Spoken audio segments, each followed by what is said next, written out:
being touched by any of this. So this understanding, this wisdom inside you can help you overcome and move on from these situation scenario. Anybody wants to ask live questions so that I can also get a feel that this something is meaning to you, your something is clicking inside you while listening. I think, Audience would like to ask any questions? Is it okay? yeah, it's okay. You can just Rashi ji, raise Harsha ji. If you can. anybody puts your hands up, then we can unmute you. You can ask your question. Jay, you want to ask? What? Okay. No, she's telling us that you Yeah, have yeah, to raise your arm.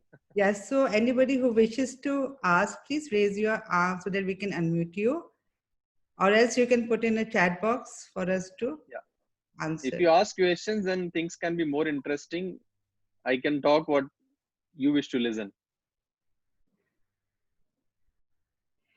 I mean, I guess they'll come back. So I'll continue with my second question then.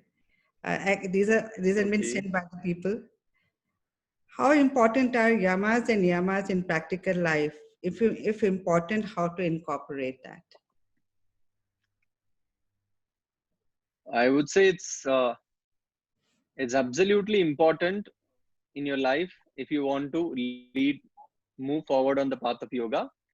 But the intensity or the level to which you practice depends upon how fast or how well you want to move forward.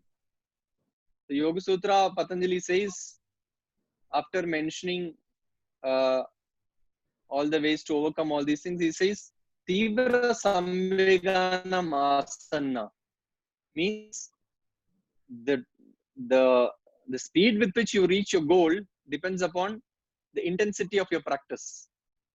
So all the yamas, that is ahimsa, satya, asteya, brahmacharya, parigraha, the niyama, shaucha, santosha, tapas, swadhyayam, ishvara, pranidhana, all are very much important.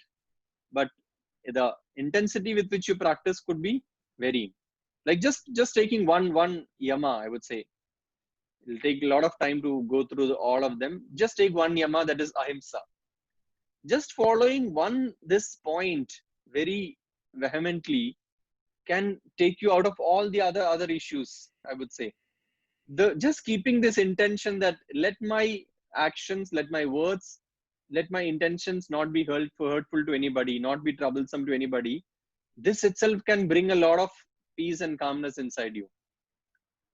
The moment you have an intention inside you to trouble somebody, to bring pain to somebody, more than that person, it is creating a ripple inside you. It has disturbed you somewhere inside. So dropping this thought and having this intention that let my actions, speech, and thoughts not hurt anybody, itself can bring you to the goal of yoga, that is to still the mind or to restrain the vrittis. So this is just one. And Patanjali is so practical, beautiful that he doesn't say that, oh, you just follow this and something might happen someday. No, he straight away gives you why should you follow this? What are the benefits of following each of the yamas? Like for ahimsa, he says, ahimsa pratishtayam tat sannitho vairityaga. Means when you're established in ahimsa, when you're established in non-violence, then in your presence, in your mere presence, people will start dropping the thoughts of hatred. The violent thoughts will go away from your surroundings. So two things. This is the effect of your practice, that it can influence people around you also. And second thing is, when you are so much in non-violence, then you attract only such people around you, such vibrations around you. Nobody will get hurtful thoughts, hatred thoughts when they are around you. Isn't it? So automatically your mind is also at peace because you don't attract negative people around you. You don't attract violent people around you. Or even when they're around, you have the power to influence them and make them go non-violent or peaceful. Yeah. So similarly, each of the yamas and niyamas have practical applications, and they can definitely be applied and can be taken forward on your journey. But again, depending upon the intensity of your practice. I hope that answers your questions. Yes. Okay, that leads me to anybody wants to again ask any question? Great. I can see some great yogis and all sitting there, like Rangaji was there somewhere with Manisha. Irene is your trainer there in Yoga Ashram? Yes. Yeah, we have met. I Okay, saw sir. Kavita also. I've been seeing a lot of posts on Hatha Yoga post of Kavita. Yeah, Rangaji is here. Rangaji, I saw you. So this moving on to Aisha, the hi next question. Redam. So Yes, I have go a ahead. question actually in Yama only. Yes. So this difference This will between be a high level question, so please bear with it. nothing like that. Come Yes, on, go bhai. ahead. No, difference between asteya and aparigraha. Okay. So that is typically a very, very thin line. Yeah, So how correct. to differentiate in a practical life? So, yeah. So the practicality of Yoga Sutra again of Patanjali, the beauty is that he has not spoken about anything somewhere happening somewhere else or somewhere in moon or somewhere in another place. He's only talking about your mind and he's only interested in your mind. He is not against you getting anything, you getting more wealth, you getting a nice car or nice house or anything. He's only interested in your mind. So if you look at Asteya, it says not to steal anything from somebody else's. More than that, not having this intention or thought to have anybody else's thing. See, the moment you have this feel that, oh, I want that thing, I want this person, I want to grab this, what happens inside your mind? Again, there's a ripples forming, you're disturbed. And this affects your dharana, dhyana, meditation, samadhi, all those things. And if you look at aparigraha says not to accumulate, non-accumulation. So the first one is the thought of grabbing somebody else's things. Here you're not looking at somebody. I just want more and more and more. I'm not satisfied with what I have. This non-satisfaction is already a disturbance inside you. Second thing is, when do I have that? When do I have this feeling that I want more and more? When I don't have the faith that I will get what I need. When I don't have this feeling that I have the talent and skill to get what I need in my life. But the moment you have this faith that I will get what I need, that person is so established in this moment. You have nothing to worry about past or future. You are so much in this moment and content. So this is the basic, what is it? Ideology difference between Asteya and Aparigraha. But finally, all that is Patanjali wants you to avoid because they all creates ripples in your mind. They disturb the calm state of mind. So everything points again towards saving your mind at any cost. What we say in Art of Living Happiness program also, Gurudev Sri Sri Ravi Shankarji says, save your mind at any cost. So all these points have nothing to do with somebody else, but to yourself and your own mind.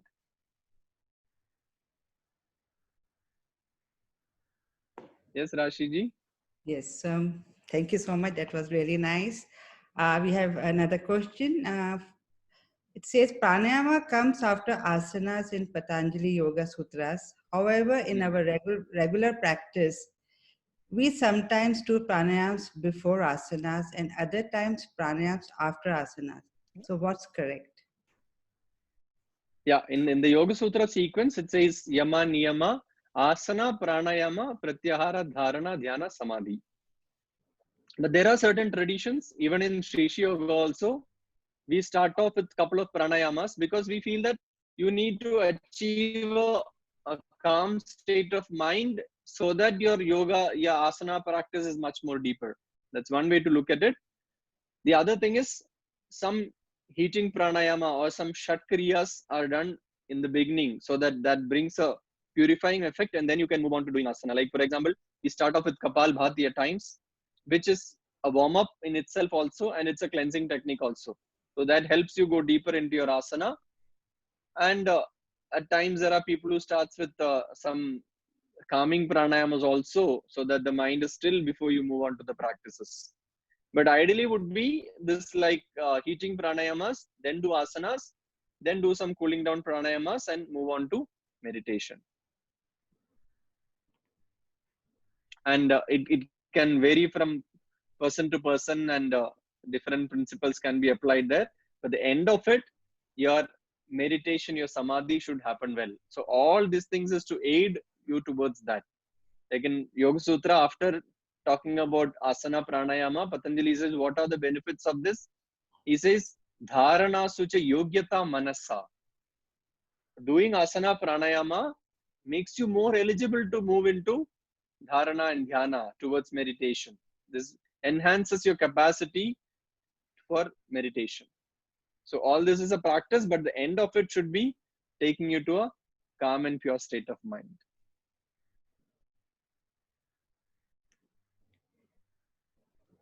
Shall I ask the next question? Anybody has any questions? Am I too good that you're not able to ask any questions? We have received some questions. Is it overwhelming? Okay, so I'll move on to my next question then. So what are different types of Yes. meditations? What are different types of meditations as per Patanjali Yoga Sutras, and how to practice them? You worked quite hard to ask these questions, isn't it, Ashiji?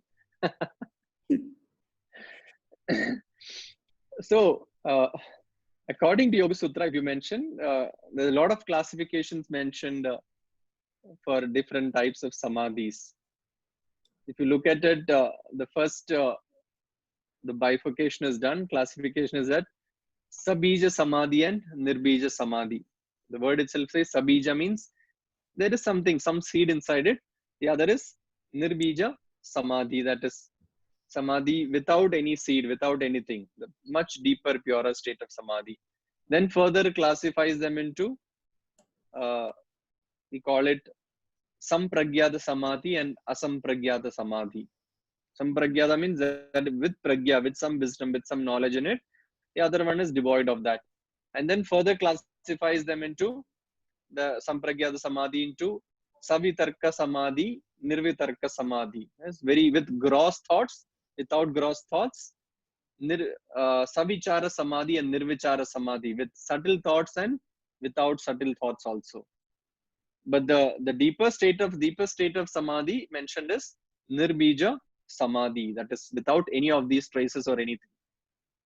And in the chapter 4, just before one attains Kaivalya or isolation or liberation, there's a Samadhi mentioned as Dharma Mega Samadhi also, which is like a cloud of virtues falling on you.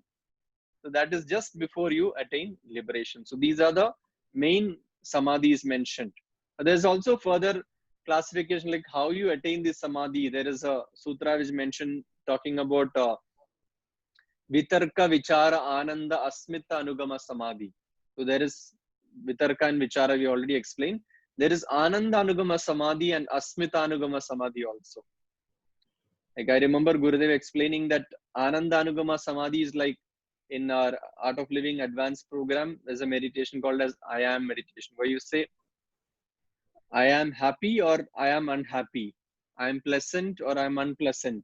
So this is I am something is there. And then there is Anandanugama Samadhi means I am happy. That can be a state of Samadhi. And moving on, the next is Asmita is there is only I am. There is no I am happy or unhappy. And then even beyond that is the state of am. There is not even I there. That is total dissolving. That is the pure state of Samadhi. These are just theoretical understanding. It isn't actually a practically being there when you go through your meditation and moving on to Samadhi, and which cannot be explained through these words. Yes, we need to experience more. So beautifully you said it. That brings me to my next question, that are we living in an era where there's more unrest? As you said earlier, we attract those same thoughts.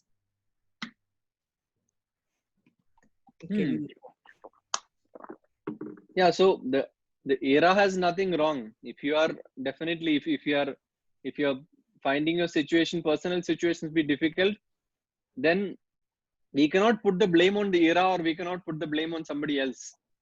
Rather than see how I can handle this situation, how I can handle my mind better in this situation. And the manual for that is Patanjali Yoga Sutra, isn't it? So those who have gone through it must have realized it, that it can be applied and practical in any kind of situation, whether it is a warlike situation or a pandemic situation or a personal situation at home. This is very much applicable and can be utilized anywhere.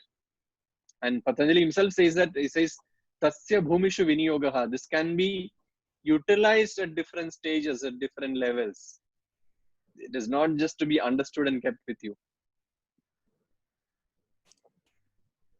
I think so. Rangaji, you want to ask one more question? Yes, you can unmute and ask. Please unmute, Rangaji. Maria, please unmute Rangaji. No, actually, so there are many people who say for Kali Yuga, Bhakti Yoga is the best path. And they quote the reference of Yoga Sutras, this second chapter, Samadhi Siddhi Ishvara Pranidhanat. So you can attain the same Samadhi by skipping the practices and directly going to surrendering process. So what is your input on that? Yeah. I am of a belief that only one path of yoga cannot exist without the others. Like, if you say, okay, Bhakti Yoga, some people say that, oh, I just surrender. And that's so easy to move on. Actually, surrendering is not such an easy thing. You cannot surrender just what you not need. You're expected to surrender everything. And that has to be a really strong act to surrender something like that. And then what happens? What is Bhakti? Bhakti is the pinnacle of love. And when you're in so much with love with something, so much with love and divinity, then automatically you want to know more about it. You are curious to know, understanding, knowledge. So automatically there is Jnana Yoga. You want to understand, you want to study more about it. And then you know something so well, you're so much in love, you want to do something about it. You want to go on and talk to people, you want to spread, you want to do some seva. And there comes Karma Yoga also automatically along with it. So I believe there is no single existence for one path of yoga. When one is there, along with that, the other parts of yoga also comes along. And it's in a wrong understanding of Ishvara Pranidhana, we can say that, oh, I just sit somewhere and say that I have surrendered everything. That's not such an easy thing. And one who is surrendered, one who is there, he automatically will want to do seva, service, and want to be in knowledge also. So for me, Karma Yoga, Jnana Yoga, and Bhakti Yoga all goes together.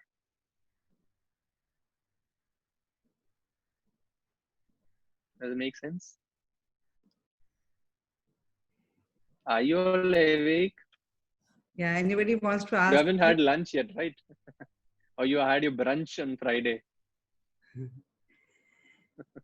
Anybody wishes to ask any question? Yes, please, Farrell, you can start. Hi. Hi, Farrell. A lot of the words you've been using are things that I'm not used to. I just started doing a little bit of yoga, so I'm a Catholic by nature, by birth, sorry. But if you could give some reading material that I could actually read about this. So I was checking on on Google, like who is Patanjali and what are the, the yamas. And so I was like, maybe I should just ask you if towards the end of the session, if you could just give a list of a couple of books that people like me could read. Yeah. I would really love to read because you've got my interest, but I'm just not following so many things and I would love to know. Yeah. You'll be much more interested once you start reading some of these. So I'll recommend your host sitting here to send across. I'll send it to them. Or if you can share your mail ID here, I can send across some reading materials to you on Yoga Sutras, which is easy to follow. Perfect. Thank you so much. Sure. Thank you. Anybody else wishes to ask?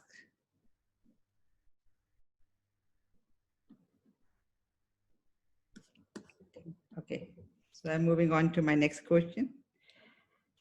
My question, right? Yes. Move on. Is yoga important to people who are fit and healthy? Yeah, of course. The the goal of yoga is not only to stop your illness or something. It is also to make you stay healthy. That's one thing. And the second thing is, in Yoga Sutra, Patanjali says, Heyam Dukkham Anagatam is the purpose of yoga. Means to avoid the misery, the pain which has not yet come to you, or to stop the pain before it reaches you. So you might be fit and fine right now, but that doesn't mean that something cannot affect you or influence you. So yoga helps you to avoid that which has not yet come to you also. So that way, yoga is very much necessary and needed for everyone. Whether you are fit, whether you are unfit, there is no discrimination there. All are welcome to practice, and very definitely you'll all benefit out of it. If practiced in the proper way, not only, I'm not talking about just doing the hatha yoga practices, but everything. Yeah. What is dispassion? If I become dispassionate, will it not make me disinterested in everything? Yeah, that's what you already answered the question. Dispassion does not mean lack of interest. Dispassion is a beautiful state in between craving and aversion. You are neither not craving for something, you're not attached to something too much. At the same time, you're not averse to something also. You're not running away from something. So in the name of dispassion, detachment, many people run away from worldly things. Many people run away from their responsibilities. This is not dispassion. This is being scared. This is fear. That is not dispassion. Dispassion is basically being centered, that if I get this, I'll be happy. If I don't get this also, I'm not being disturbed. This is dispassion. Or, you know what is the reason for our unhappiness many times, or most of the times? It's this constant desire to be happy. All the time, there's this desire that I want to be happy, I want to be happy, I want to be happy. Dropping this desire to be happy itself brings you to dispassion, and that automatically makes you happy. This is what I've heard from my master, Shri Shri Ravi Shankar ji.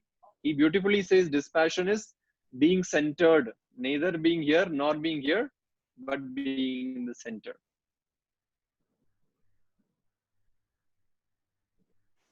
And when you're centered, when you're well established in yourself, then there is a lot of passion, there's a lot of interest to do things inside you.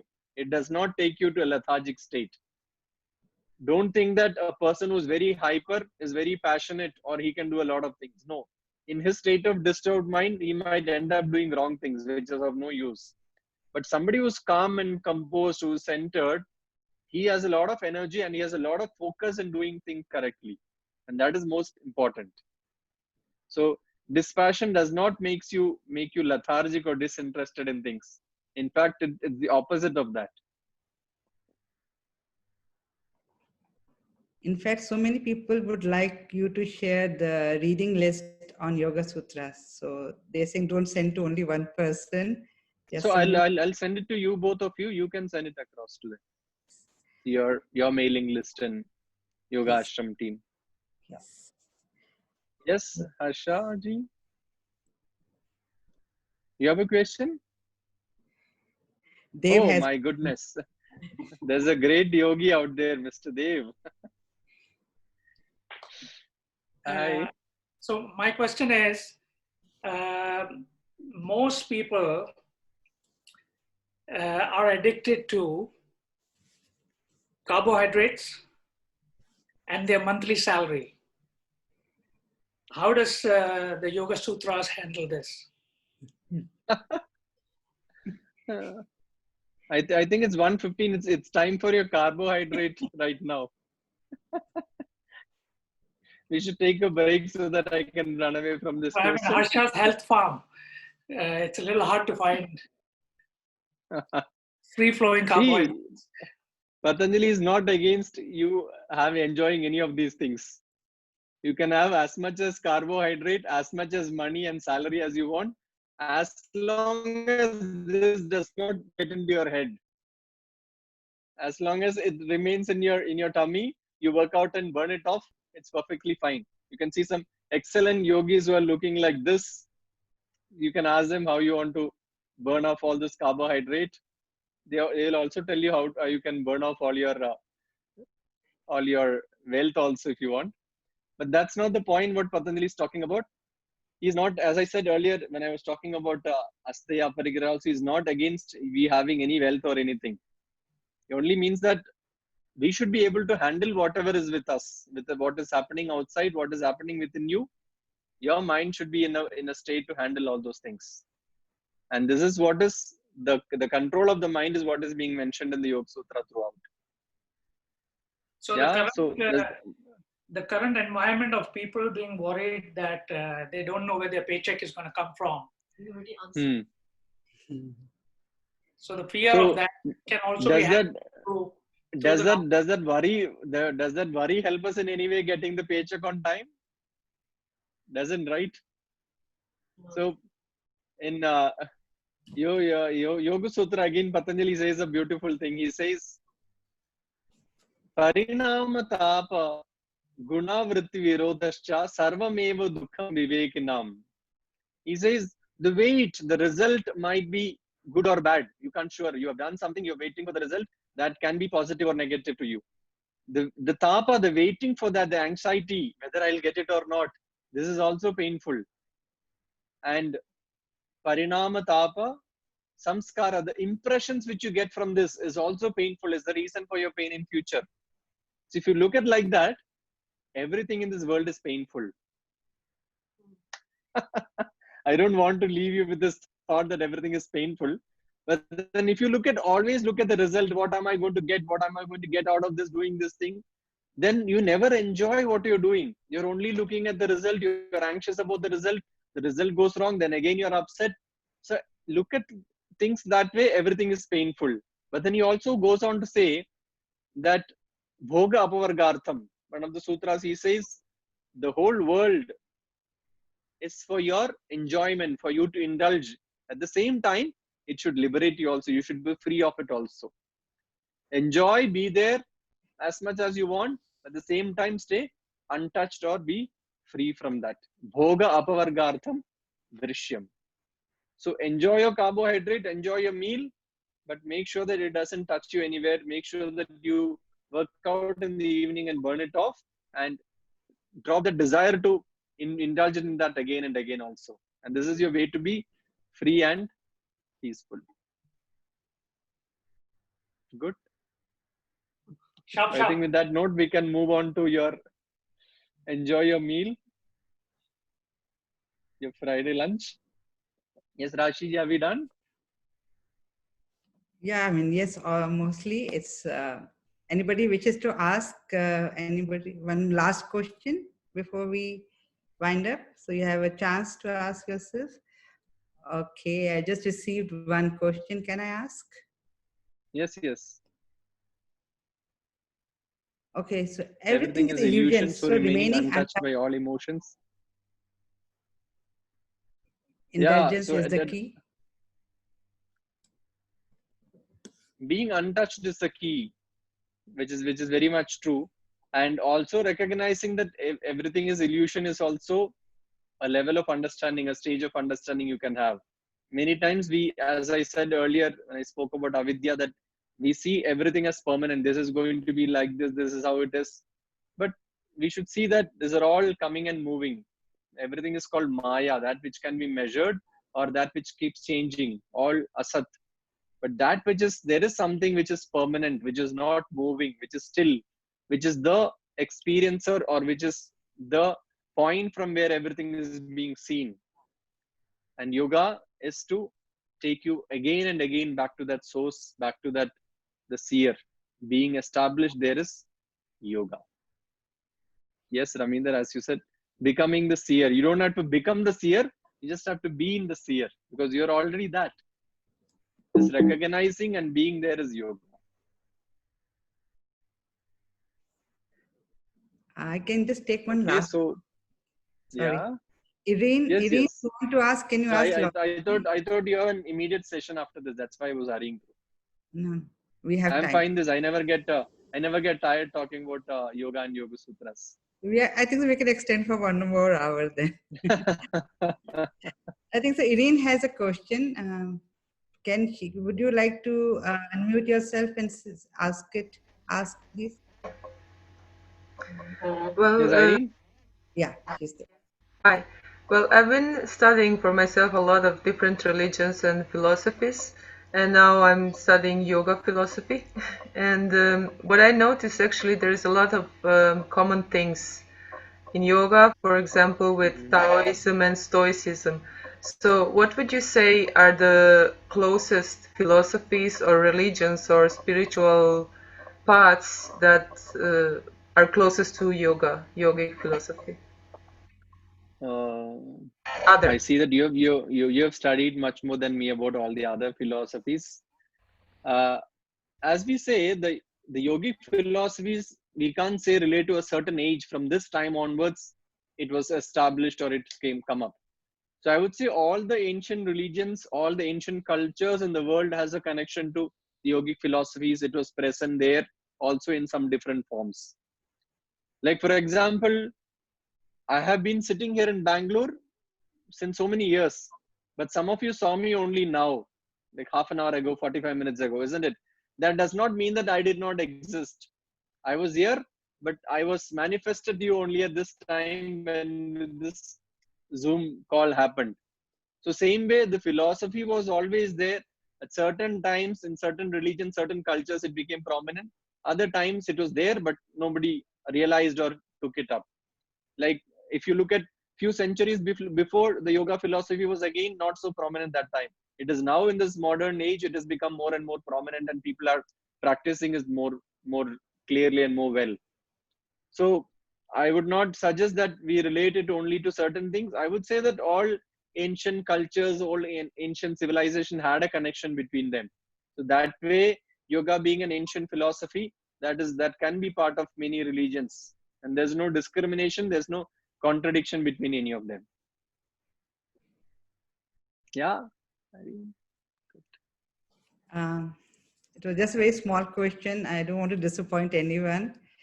What age should we introduce children to yoga? Yoga sutras. Yoga sutras. Should we wait It the depends upon. It depends upon. There's no specific age. It depends upon their understanding, how much they are able to understand and imbibe those things. From that age, you can decide. So with this, I would like to really, really thank you for your time and you have one question? Okay, sorry, people still want to ask now. Yeah, you can Yes. unmute Yes. Farrell. Can you please unmute her, Maria? Yeah, go ahead. Thank you for entertaining one last question for me. If I do you have to say, okay, yes, I've asked for literature that we can actually read up on, but do you have any articles as well? If I wanted to share any articles with a non-believer in terms like I'm a Catholic by birth, but my community is people who we've been raised in our foundation to believe that anything else is not Catholic. It's taboo, from the society that I come from. So to encourage more people to have an open mind in reading about yoga and to keep an open mind and a clearer heart for stuff like this, especially mine. Yeah. Sure. If you We'll have share that also. Yeah, we'll share that also with you. But you just need to understand that the yoga philosophy basically does not have any relation to only one religion. It might be based on the ancient Sanatan Dharma, but that does not mean it's restricted to only one religion or followed by only one. Like practically looking at 4 years ago with my founder Shishi Ravi Shankarji, I was there in Vatican. So we had a talk about yoga and things there in Vatican also, and we had a good reception. A lot of people were there to listen to that. And if you in Tamil Nadu, there's a huge congregation of the nuns and priests happened a few years ago in Velankanni. Some of people from India might be knowing. So I was privileged to follow my founder to that place also, where we had around 800 Catholic priests and nuns sitting there to listen to him about yoga and the philosophy of things. So there is no discrimination, there is no contradiction in practicing these, because they're very much practical and beneficial to a human body and human mind. And I say that the consciousness, human mind, is the same across any religions, any countries. And that's exactly the reason you're sitting and listening to me also, isn't it? Yeah. Yes, So very. we'll also send you across some nice articles which can make it people understand this better. Thank you so Good much. question, Farrell. Truth be So told, nice to actually, have you here also. Yeah. thank you. Thank you so much. Truth be told, actually, the person who got me into meditation was a priest and a Catholic priest. So he told me to Okay. do it and spoke to me about Even the chakra, pranic healing, and stuff like that. So yeah. it's amazing when you hear about it and they have an open mind, but it's very difficult to have everyone listen to you. But I do believe in planting the seed. So yeah. Absolutely. That's such a beautiful thought. Even for me, on my personal journey, I did my first meditation program when I did the Art of Living, the second level program which takes you into silence and meditation. I did the program actually in the hall of a church in Kerala, Kannur.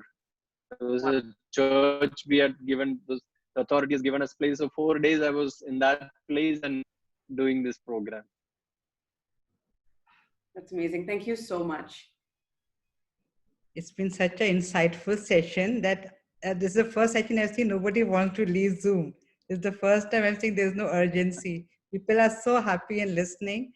But I know you have other commitments. So thank you so much for your time, Girinji. It was really, again, refreshing to hear I have a big commitment in the evening to conduct a yoga session for whole of Middle East. We are having a program going on, and the organizers, teachers are sitting here with me. So thank you so much, everyone. We had people from Facebook Live and Zoom to listen to your such a beautiful, insightful session. And would like to give you a token of appreciation on behalf of Yoga Ashram. We'll be emailing you. That's the way we can send you.